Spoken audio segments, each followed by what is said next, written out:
Hi, welcome to the News Agenda for August 9th, 2021. It's Book Lovers Day, you perverts.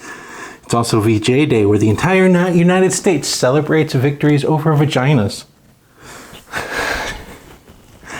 Lastly, it's National Polka Day, so pull out your lederhosen and accordions and hit it. Hell yeah. Anyway, our top news story... It's gone. Is it gone? It's gone. It's gone.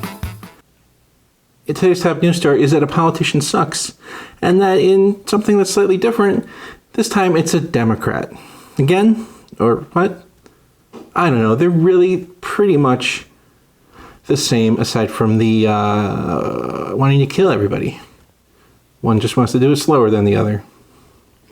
Governor Andrew Cuomo of New York is embroiled in a few scandals, it seems, like sex scandals, harassment scandals, and in case you forgot, fibbing about dead grandma's scandals. Cuomo, seen here reaching out to brush a bit of dust off your breast, is refusing to yield to calls to resign from people throughout his party, up to and including President Joe Biden. And you know, if Sniffy Joe thinks you're creepy, you might be creepy. However, he's not only creepy, but unqualified. You see, scientists issued a report that says any person who yearns for the power to govern over people should be immediately disqualified from such things. And speaking of things to disqualify people over, lies. A Missouri coroner says he omitted COVID from death certificates. Brian Hayes admitted that he falsified death records when another complication was present, such as pneumonia. And he did this at the behest of the family members of the bereaved. Now, the coroner doesn't call it lying. He prefers the term spinning a good yarn or telling a story. New York City became the first city in the United States to require proof of vaccination against COVID-19 for indoor dining and other leisure activities. This measure might be effective, but it is unpopular and has been nicknamed vaccine passports, which most Americans find anathema, because why would they ever get a passport? Because why would you leave the finest country in the world? True story. Vaccine passports seem like a very reasonable thing for private places to mandate if they want, but sometimes other people think they got the freedom to go everywhere, even other people's property. Speaking of private property, the CDC extended the eviction moratorium until October, giving relief to renters who are having a difficult time finding employment during the pandemic. Oddly, there's money behind this, but many states have not distributed the money to renters or landlords. Instead, lawmakers have decided to wait until the money becomes unspent money from relief efforts, so they can put it into pet projects. Also in economics news, there remains a steady effort for companies to recruit new talent, with many companies offering sign-on bonuses and other perks. Target, the retailer, is no exception.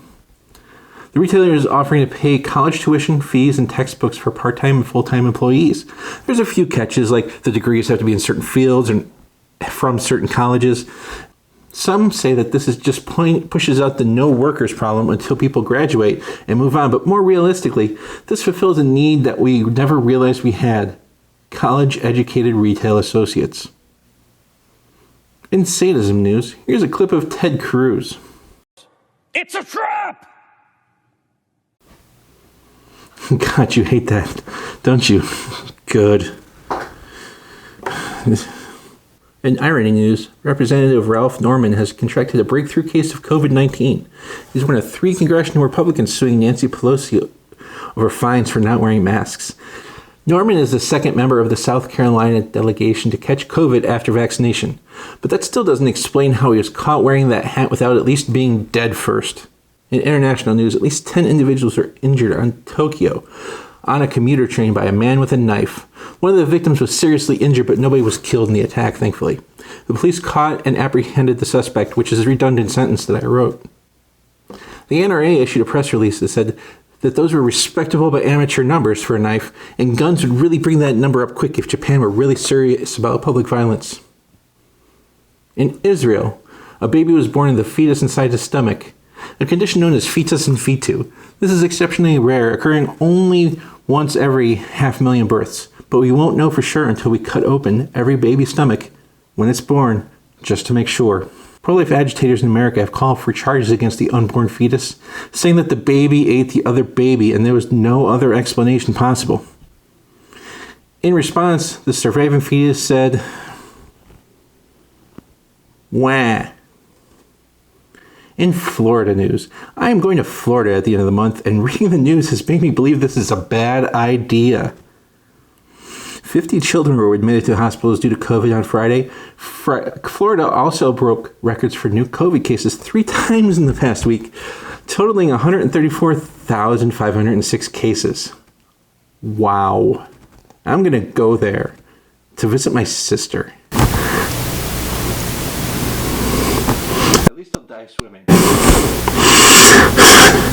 So that's the news agenda for Monday, August 9th, 2021. Thank you so much for watching and listening and supporting me. I hope you did that whole like and subscribe thing. As you may or may not have known, I started a website with a few others called Queercodedcom, where we write satire and so forth. I'll be making some changes to the Patreon. Nothing will be taken away, but instead more will be given, of course, including access to a Discord server and so on that queer-coded writers will be asked to join too. But I'll be there at least, and you'll like me. You right? And you like me, right? Because remember, I love you.